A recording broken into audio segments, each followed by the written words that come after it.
السلام عليكم اخواتي وحبايبي ومحبين الصيد في كل مكان. وحشتونا والله، ومعلش شهر رمضان ده انا ما فضيتش فيه خالص عشان اطلع اصطاد. بس الجماعة الساحر والجماعة كانوا بيطلعوا يصطادوا في رمضان فما كانش بيصوروا. فمعلش هنخش في الموضوع على طول. وزي ما قلت لك كده في العنوان بتاع الفيديو، الميات اللي تشتغل عليها في اجازة العيد او الادوار اللي تشتغل عليها في اجازة العيد. هقول لك على الادوار اللي شغاله وتطلع تصطاد عليها في اجازه العيد، عشان الناس اللي بتحب تطلع تصطاد في اجازه العيد ما تدبش مشاوير وسفر وعلى ميه كانت تشتغل عليها السنه اللي فاتت، وممكن تنزل عليها دلوقتي تبقى لسه ما اشتغلتش فتدب المشوار على الفاضي.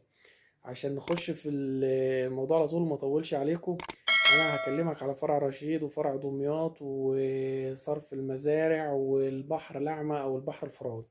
مبدئيا كده نخش على الناس اللي هي صرف المزارع، اللي هو كفر الشيخ الشرقية، الحتت اللي هي فيها مزارع سمكية. الصرف بتاع المزارع بتاعتها اشتغل عليه دلوقتي هتاخد سمك كويس جدا. ونصيحة مني لو انت حابب النصيحة، لو انت قريب او بتسافر، لو انت مش ساكن فيها ودي محافظتك وبتسافر فيها في العيد وعايز تطلع اصطاد، اطلع اصطاد. لا تصطاد بذرة، ولا تصطاد بقمح، ولا تصطاد بعجينة، ولا الكلام الفارغ ده. انا بالنسبة لي كلام فارغ، يعني انا ما بقتنعش بيه عن تجربة. في ناس تانية ممكن تصطاد بيه، اصطاد بيه الله يسهل لهم يعني.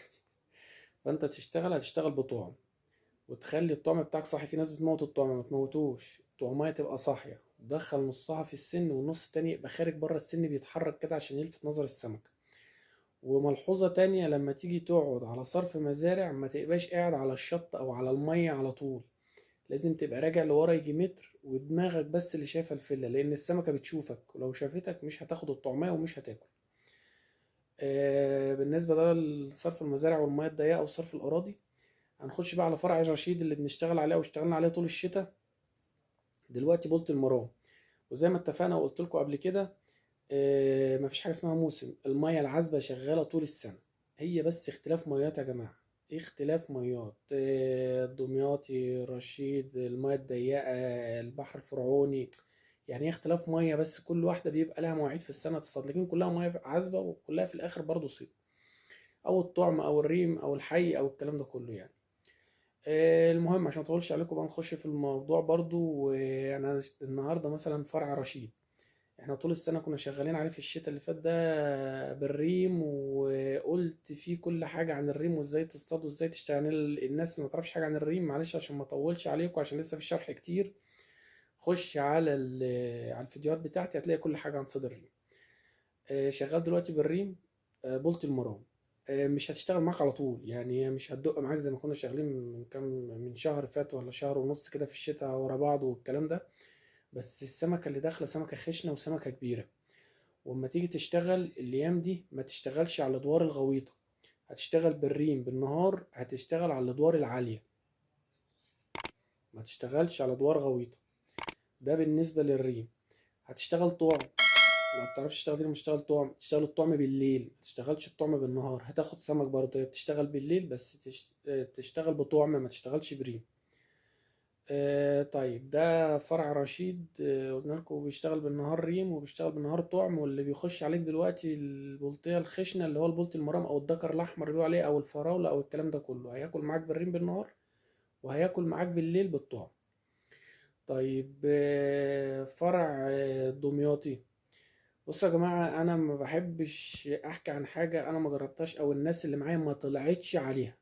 يعني الأيام دي ما طلعتش عليها. إحنا ما طلعناش على فرع الدمياطي، فمش هقول لك بياكل بالريم. أنا ممكن أقول لك بياكل بالريم وبياكل بالطعم وأي كلام وخلاص، لأ. الجماعة اللي معايا أنا ما طلعتش وهم ما طلعوش، فأنا ما أعرفش الدمياطي شغال إيه دلوقتي، مش هفتيلك.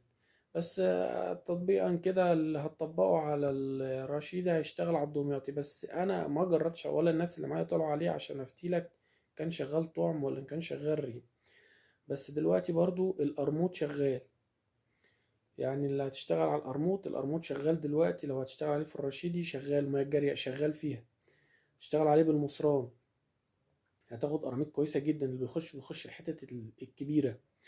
وتشتغل عليه بالمصران وتقلب المصران. لو مش عارف تقلب المصران برضو خش هتلاقي فيديوهات عن القرموط وقلبة المصران وعجينة القرموط والكلام ده كله. اشتغل على المصران ويكون يا جماعة القرموط معلم في الدور.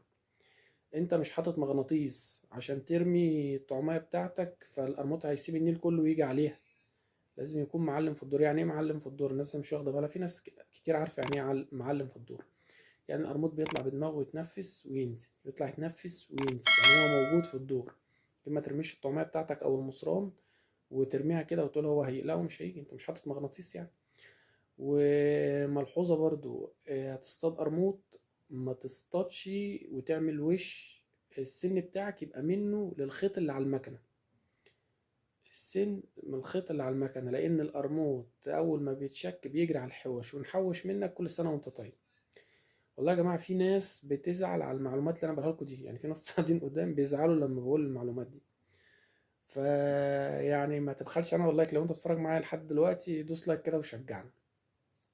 طيب، احنا خلصنا الدمياطي والرشيدة، نخش على البحر الفرعوني آخر حاجة، أو البحر الأعمى.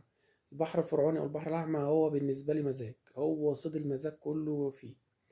اللي هو ممكن تروح هناك تولع راكية وتعمل شاي وتولع شيشة وتقعد، الجو هناك رايق لأن هو صرف أراضي زراعية والمياه ماشية هادية. هترمي عدانك وتقعد وتعمل اللي نفسك فيه. انت محتاج بقى تشيل عود على دراعك ولا الكلام الفارغ ده كله. قاعد كده قاعدة بشواتي. طيب، ايه بقى اللي شغال في الفرعوني دلوقتي؟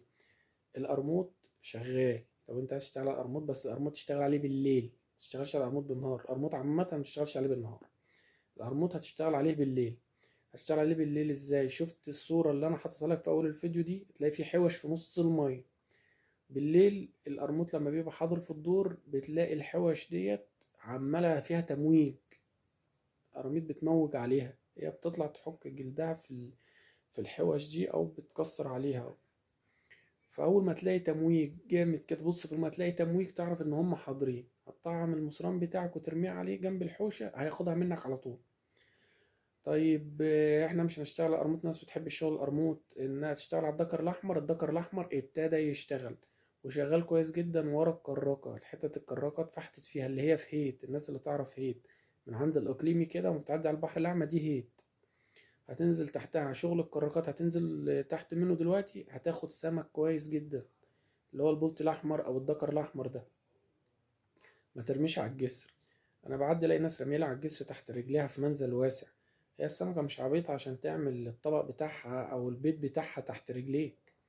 يعني اللي تحت الرجل ده ممكن هتاخد واحدة اللي هي مسميها البليمي، اللي هي تلاقيها خضرة وديلها احمر دي. كبيرة بس ديلها احمر وخضرة، دي ما بتبقاش حلوة اوي. لكن هترمي جوه شوية عند السدة، او هتاخد من على الجسر. الناس اللي بتاخد من على الجسر انت بتاخد عشان الصيادين حاطة جبي وحاطة سدود وخشب، فهم بيجي تحت السد كده ويعمل التبييت بتاعه او الطبق بتاعه.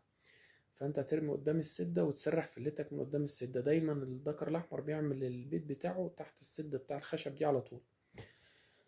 فاتمنى لكم اجازة سعيدة. ومعلش برضو الناس اللي هي بتيجي من القاهرة والكلام ده على البحر الأعمى، اللي هي قلعة وتلوانة والكلام، ما الكراكات ما اشتغلتش فيها، اشتغلت في هي. هتيجي الحتت دي هتبقى شغالة معاك بس هتبقى تقيلة شوية، لأن هي حضرت بدري ورا الكراكات عشان بلطت الأرضية.